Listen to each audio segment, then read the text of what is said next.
A mente humana é extraordinária. O ser humano é um ser extraordinário. A nossa mente, aquilo que recebemos de Deus, é o que nos torna semelhantes a Ele. Da complexidade, da criatividade, da capacidade, o ser humano é um ser extraordinário. Não é à toa que a Bíblia diz que ele foi feito à imagem e semelhança de Deus. Certamente não se refere ao físico, mas ao mundo interior. A nossa mente, aquilo que recebemos de Deus, é o que nos torna semelhantes a Ele. Nós temos consciência de questões subjetivas, abstratas, metafísicas.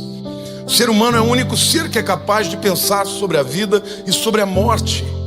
Falando de criatividade, eu fico pensando na criatividade de Beethoven, a música de Beethoven, a pintura de Van Gogh, a inteligência de Ramanuja, que era um indiano no começo do século XX, que nunca teve acesso ao ensino formal de matemática e desde a infância ele já tinha visões de fórmulas matemáticas complicadíssimas. Quando ele chega em Oxford, aqueles catedráticos em matemática não conseguiam entender o que ele estava falando. Ele deu um salto na inteligência humana, a matemática, de forma tão extraordinária que até hoje as suas fórmulas são usadas para entender a teoria de cordas, os buracos negros. A mente humana é extraordinária. Quando a gente pensa no que o homem é capaz de fazer, compreender o universo, criar a matemática, criar a física, as leis, interpretar o universo, descobrir o mundo quântico. A mente humana é maravilhosa, mas ela também é capaz de coisas funestas, taciturnas, sombrias. É capaz de ser tomada por tristeza, por ressentimento, por ódio, por maldade, pelo desejo de vingança. A mente humana é capaz de chorar de alegria, mas chorar de profunda de tristeza. E uma das características da mente é que ela é transformada constantemente. Nesse momento que vocês estão me ouvindo, vocês estão sendo transformados pelos inputs que vocês estão recebendo, por aquilo que vocês veem, por aquilo que vocês ouvem, pelas reflexões que vocês fazem de acordo com aquilo que estão ouvindo. A mente, ela é plástica, ela tem capacidade de se transformar, e ela se transforma todo o tempo. Do ponto de vista fisiológico, os cientistas hoje descobriram um processo chamado de neurogênese. Neurogênese significa literalmente que diariamente o teu cérebro produz novos neurônios. Durante anos os cientistas acreditavam que o cérebro nascia com um número de neurônios e uma vez que eram perdidos, eles não eram restaurados. Hoje eles já conseguem comprovar a existência de novos neurônios, e com novos neurônios é possível haver novas estruturas de pensamento que modificam a sua vida.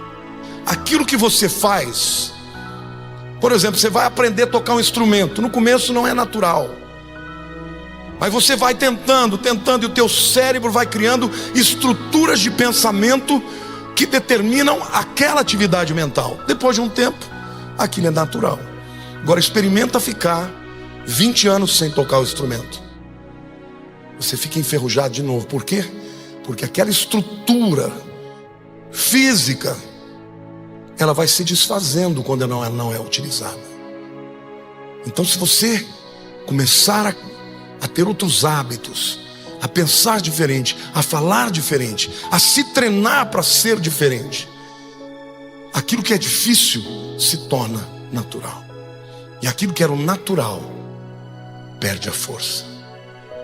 Transformai-vos pela renovação da vossa mente. Agora, a maneira como nós vivemos determina a qualidade de mente que temos. Então, toma cuidado com aquilo que vai entrar na sua mente, porque uma vez que entra, aquilo vai determinar transformações, convicções, crenças, que vão determinar a maneira como você enxerga a vida. Se as fontes da sua mente forem poluídas, as fontes que jorrarão serão poluídas. As pessoas com quem você conversa, as conversas que você alimenta, têm consequências interiores e não só exteriores. Mas uma coisa eu quero dizer para vocês: a mente que você tem depende da sua escolha. Você tem que fazer a escolha. E andar e pressupõe o quê? Hábitos. Um passo após o outro. Pressupõe a reprogramação da tua mente. É você analisar os teus sentimentos que são funestos e começar a reprogramá-los. Você pode fazer isso sozinho, pode fazer num aconselhamento, numa terapia, mas fale. Você tem que entender porque você age como você age, porque você pode ser transformado. É uma escolha nossa, uma escolha diária, uma escolha da vida inteira. Nem toda transformação que você precisa será sem dor. Você vai ter que querer mudar hábitos, mudar a maneira de enxergar a vida, mudar atitudes. No começo não é fácil. Depois que você for transformado, aquilo será natural. Quando eu me disponho a vencer um comportamento autodestrutivo, é difícil, mas é uma decisão. E se você tomar essa decisão, meu querido, e lutar por ela, você vai vencer. E você um dia vai poder testemunhar: eu era assim e hoje não sou mais. O teu sofrimento, na maioria das vezes, é consequência das suas escolhas. Sabe, querido, a mente é o seu maior patrimônio. Sobre tudo que deves guardar. O que quer que você tenha na mente tenderá a ocorrer na sua vida. Se você continuar acreditando naquilo que sempre acreditou, você vai continuar sendo do jeito que você sempre foi.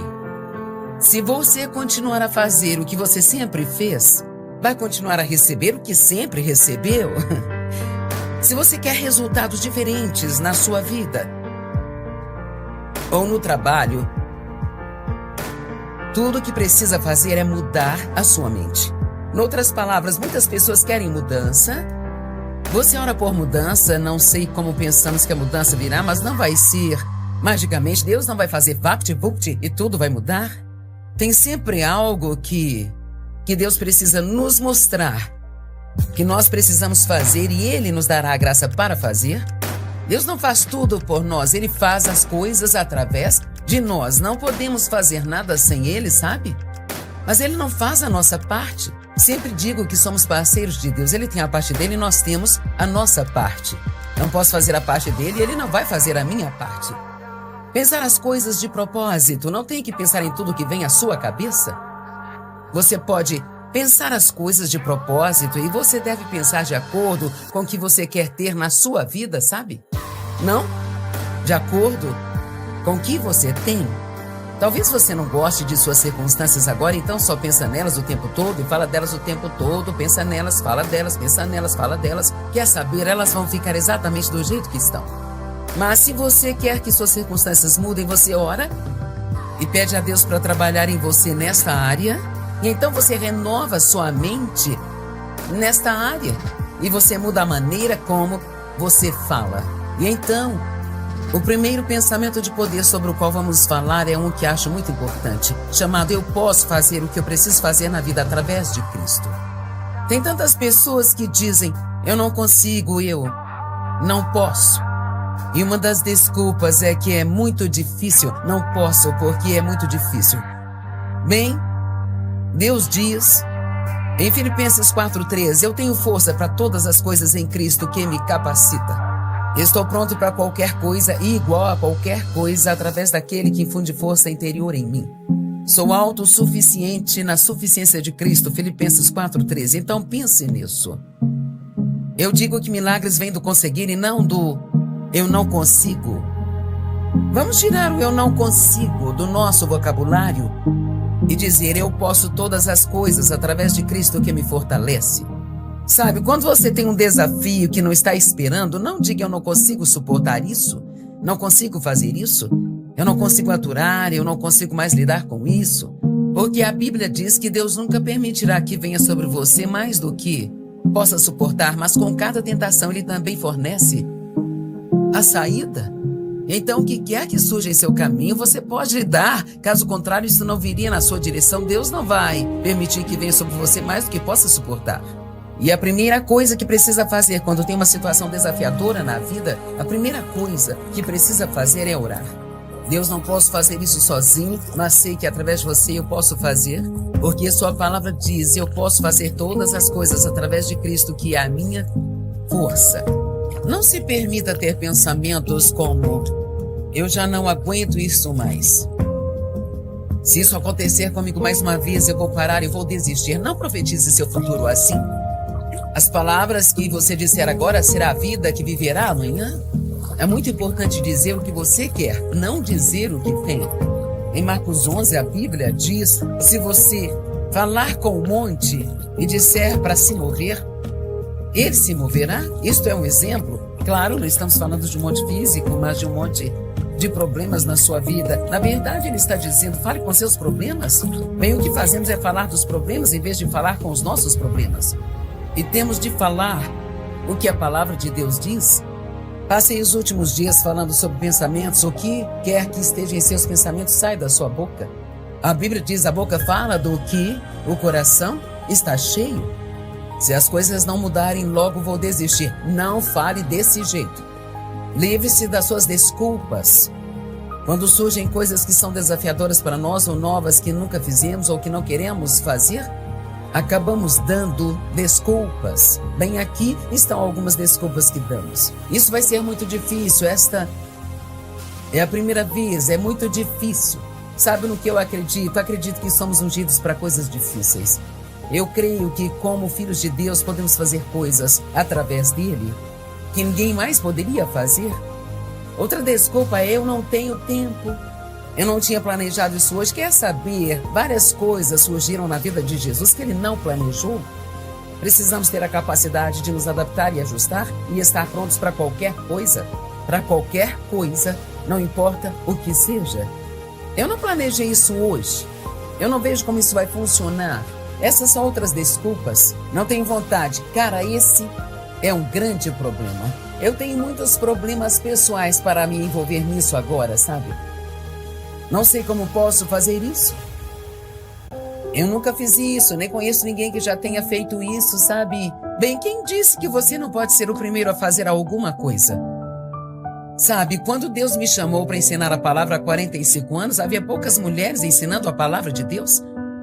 Essa foi uma das coisas que as pessoas me disseram: as mulheres não fazem isso. Bem, por que Deus me chamou para fazer se as mulheres não fazem isso? Eu disse: as mulheres não fazem isso, e ele me lembrou que sabia qual era o meu sexo quando me chamou. E tenho feito isso há 45 anos, então acho que as pessoas estavam erradas e Deus estava certo. Deus usa quem Ele quer. Ele usou até uma mula para falar com o profeta uma vez. Tudo o que temos a fazer é estar disponíveis. Honestamente, você nem precisa ter tanta habilidade, só diz: Deus, aqui estou eu, envia-me. Eu quero fazer o que você quer que eu faça na vida. Eu não tenho ninguém para me ajudar. Outro grande problema. Eu tenho medo. Esse é um outro grande problema. Outro grande problema. Eu estou com muito medo. Bem, quem disse que você não pode fazer com medo? Sabe, a palavra medo significa fugir ou levantar voo. Não é sobre você ficar nervoso, apavorado ou tremendo, suando. Medo significa fugir de algo. E coragem é, na verdade, agir diante do medo. Só porque você sente medo não significa que não pode fazer o que Deus está lhe pedindo para fazer. Sabe, teve muitas vezes que eu senti muito medo, mas apenas fui um pouco mais fundo. Eu fui em frente, fiz o que Deus me pediu para fazer. E é incrível o que você pode fazer se não deixar o medo te parar. E esse é exatamente o propósito do medo: parar você, te impedir de seguir em frente na vida. O segundo pensamento do qual falaremos é: Deus me ama incondicionalmente. Cara, se você sabe o quanto Deus te ama, isto te dá confiança e também te dá coragem. acrescenta alegria à sua vida. Deus te ama incondicionalmente. A Bíblia diz lá em Efésios que, assim como em seu amor Ele nos escolheu, e na verdade nos escolheu para si mesmo, para sermos seus em Cristo. Deus propositadamente te escolheu, Ele não ficou preso a você de propósito. Não ficou preso com você sem poder fazer nada. Deus escolheu você para si mesmo. Ele tem um grande plano para a sua vida. Tem pessoas que precisam ouvir o que estou dizendo hoje. Deus tem um grande plano para a sua vida e você diz, bem, Joyce, eu acreditei nisso, mas eu cometi tantos erros e fiz tantas coisas erradas e acabei desistindo, eu não acredito mais que algum dia terei uma vida boa, cometi muitos erros. Bem, você está acreditando nas mentiras de Satanás, não no que a palavra diz. Porque a Bíblia diz que quando pecamos, se admitirmos nossos pecados e confessarmos, Ele não somente vai nos perdoar, mas levará nossos pecados para tão longe quanto o leste está do oeste, e veja isso, e Ele não se lembrará deles mais. Uau, isso é muito bom. Então, quando você ora e pede a Deus que te perdoe por algo, Ele te perdoa e esquece. Então, se você voltar no dia seguinte e falar com Ele sobre isso, estará falando de algo que Ele nem se lembra mais. Deus te ama incondicionalmente, e isso não significa ver quantas coisas estúpidas podemos fazer de propósito, mas precisamos saber que Deus, Ele nos ama. O próximo pensamento de poder é: eu não viverei com medo. Não saia por aí dizendo, eu tenho medo disso, tenho medo daquilo, medo disso, medo daquilo. Mas Joyce, eu estou com medo. Pare de falar essas coisas. Comece a dizer, eu não terei medo. Se disser algo muito tempo, você começa a acreditar, e no minuto em que acredita, aquilo começa a acontecer na sua vida. Uma das formas pelas quais aprendemos a crer na palavra de Deus é declarando a palavra de Deus. Fale em voz alta, você acredita mais no que você ouve do que em qualquer outra pessoa, e então declare a palavra, eu não vou viver com medo. 2 Timóteo 1,7, porque Deus não nos deu espírito de medo, mas de poder, amor e uma mente sã. A Bíblia Amplificada diz que uma mente sã é uma mente calma e bem equilibrada, é uma mente de disciplina e autocontrole. E não é bom ter uma mente de disciplina e autocontrole? Quando pensamentos errados entrarem na sua mente, você pode se disciplinar e derrubá-los e escolher pensar em algo que vai te beneficiar na sua vida. Há pensamentos cheios de morte e pensamentos cheios de vida, e você pode ministrar vida a si mesmo, tendo bons pensamentos. E você pode ministrar a vida a si mesmo e a outras pessoas apenas dizendo coisas boas. Provérbios 18:21 diz, o poder da vida e da morte estão na nossa língua, e os que a satisfazem devem comer o fruto dela para a vida ou para a morte. Uau! Eu acho que é daí que vem a afirmação, você vai engolir essas palavras. Porque literalmente nos alimentamos das nossas próprias palavras, e esta tem sido uma parte muito importante da minha vida. Realmente aprender a falar a palavra de Deus. Muitos anos atrás, quando, bem antes que eu ouvisse alguém ensinar sobre o poder da língua, eu era uma pessoa muito negativa, cresci em circunstâncias negativas, eu tinha sido abusada e maltratada. Me casei com o primeiro homem que apareceu porque achava que ninguém iria me querer, e ele abusou de mim por mais 5 anos, vadiando com outras mulheres, não trabalhava e nunca supriu a nossa casa. Então, quando eu tinha 23 anos de idade, realmente não consegui me lembrar de algum dia ter sido feliz. E tantas coisas decepcionantes aconteceram na minha vida que eu acabei me tornando negativa. Cheguei ao ponto de pensar que se eu não acreditasse em nada, se não esperasse nada de bom acontecer, não ficaria desapontada por não acontecer. E eu já estava convencida de que coisas ruins aconteceriam antes de acontecerem. Isso é chamado de maus presságios na Bíblia. Todos os nossos dias têm se tornado ansiosos e miseráveis pelos maus presságios, por esperarmos algo ruim. Temos que acreditar que coisas boas, não coisas ruins, vão acontecer. Bem, Joyce, se eu acreditar que algo bom vai acontecer e aí não acontece, acredite no dia seguinte. E então, Deus começou a tratar comigo que eu precisava parar de ser tão negativa, e eu sentia que estava realmente me esforçando para ser positiva. Eu, estava trabalhando nisso com o Senhor e eu estava tentando ser positiva, e 6 meses depois achava que não tinha alcançado nenhuma mudança na vida. Então fiquei reclamando com o Senhor e eu disse, eu tenho sido realmente positiva e eu não tenho dito coisas negativas e nada mudou. E cara, Deus mudou minha vida com uma frase. E ele disse: você não tem dito coisas negativas, mas você também não tem dito nada de positivo. E foi aí que aprendi sozinha, apenas comigo mesma e com Deus, o poder das confissões positivas. E não estou falando de um evangelho, declare, reivindique, no qual muitas pessoas ficam dizendo: eu vou ser um milionário, e aí você se torna um milionário um dia, sabe? Eu estou falando de confessar a palavra de Deus. Isso está em toda a Bíblia. Parte de meditar na palavra é sussurrá-la junto da sua respiração suavemente. Então precisamos declarar a palavra de Deus. Não sair por aí dizendo: tenho medo, eu tenho medo. Diga: eu não vou ter medo. Deus criou você para aventuras. Mas se você tem medo, você nunca terá nenhuma aventura. Sua vida será sempre monótona e chata. Se fizer a mesma coisa sempre, o tempo todo, ficará entediado com a vida. Aprenda a se antecipar. Quando pensamentos de medo vierem à sua vida, aprenda a se antecipar a eles. Precisamos fazer a mesma coisa com medo. Temos que nos antecipar. E quando o medo tentar entrar, você tem que se antecipar e dizer: não, eu te peguei, o diabo está mentindo para mim e eu não vou ter medo. O que um homem pode fazer contra mim? Se Deus é por mim, quem pode ser contra mim? Você precisa estudar muitas dessas escrituras sobre não temer. Eu não temerei nenhum mal, disse o rei Davi. Acho que ele estava fazendo uma declaração sobre algo que ele faria. Eu não vou ter medo.